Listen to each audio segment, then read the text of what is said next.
You're joking, aren't you? It's the Teesside Chef. Irish Boxty, the crispy, satisfying delicacy that's sort of a cross between a potato pancake and a hash brown, and even though I'm an English fecker, my Irish Boxty recipe is the best in my not-so-humble British opinion. 600 grams of peeled floury potato to start with, which I'm grating here, and some people say the name Boxty comes from the box grater used to grate this potato, and I wish I had a box grater to do this, because it would be much easier. And because I'm very fond of the Irish, I like to fantasise that this recipe was passed down to me by my imaginary Irish grandmother, a big, strong, stout matriarch with huge breasts, and she took no nonsense, mind, my mythical Irish grandma, and she didn't suffer fools, bless her. She'd put the grated potato fictitiously into a bowl, cover well with lots of cold water, all the while humming Irish rebel songs like Go On Home British Soldiers or Boys of the Old Brigade. God, I loved that woman, my non-existent Irish Nanna.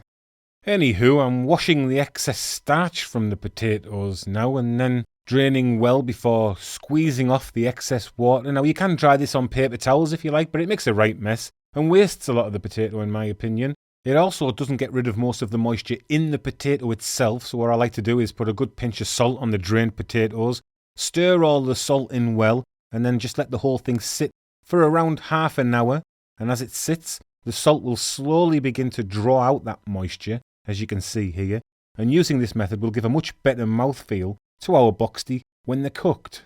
And during this bit you can keep going into the bowl and giving the potato a squeeze to speed up the process, and I remember my made-up Irish Nana clipping me around the head with potato-covered hands as I came in the kitchen on a morning trying to steal some bacon that she had cooking, while she was hypothetically prepping the potato. And even though we only added a pinch of salt and we've only left it for around half an hour, you can see how much liquid has come out of the potato now. The white layer at the bottom is the starch, and some recipes will tell you to stir this back into the potato before preparing your boxty. But I find that this makes the whole thing a little too gummy for me, so I just dispose of it completely.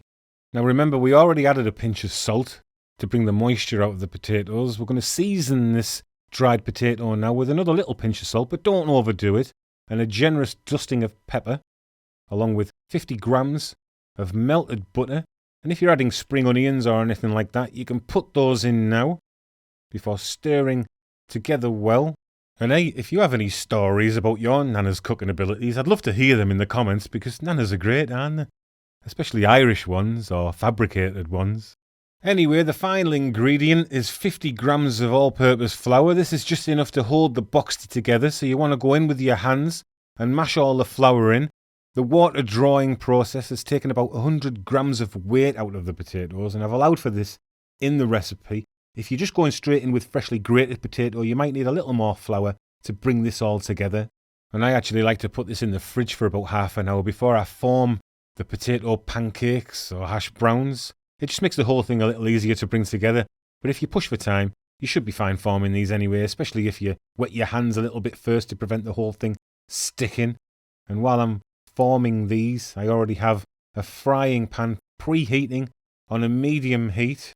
And I might be fannying about a bit while I'm forming these, but I'm trying to do my imaginary Nana proud, aren't I? So I've fairly generously oiled my preheated pan, and just before the boxty go in, you could add a knob of butter if you like, before cooking for around 5 to 7 minutes, and if in doubt, cook low and slow to give the potato a chance to cook thoroughly.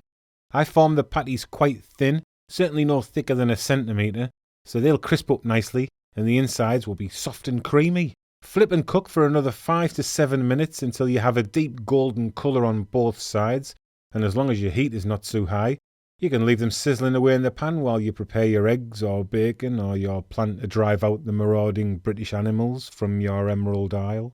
And that's it. Irish Boxty potato pancake that my make-believe Irish grandmother would be relatively pleased with. She wouldn't show it, of course. And as the old Irish rhyme goes, boxty on the griddle, boxty on the pan. If you can't make boxty, you'll never get a man. So I expect a strapping 6-footer to be waiting for me in bed tonight.